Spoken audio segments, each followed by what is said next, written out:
మన Tollywood super star Mahesh Babu భార్య నమ్రత శిరోద్కర్. ఈవిడ హీరోయిన్ అన్న విషయం మనందరికీ తెలిసిందే.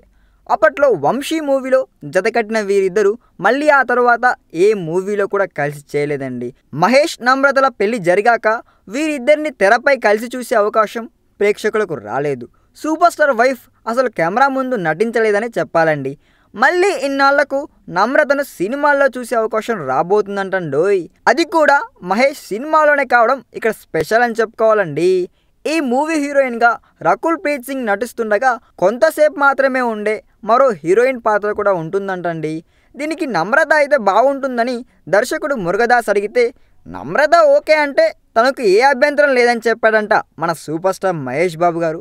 చివరికి ఆమె కూడా ఒప్పుకోవడంతో మళ్ళీ మహేష్ నమ్రతలను ఆన్ స్క్రీన్పై చూసే అవకాశం ఫ్యాన్స్కి రానుందంటండోయ్.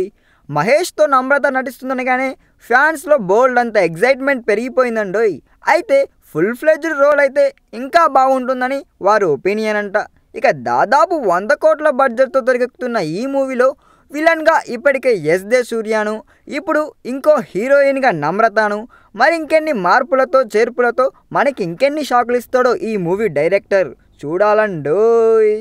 ఈ వీడియో మీకు నచ్చినట్లయితే సబ్స్క్రైబ్ చేయండి. ఫిలిమి స్టార్స్ బోలెడంత న్యూస్ బోల్డ్గా.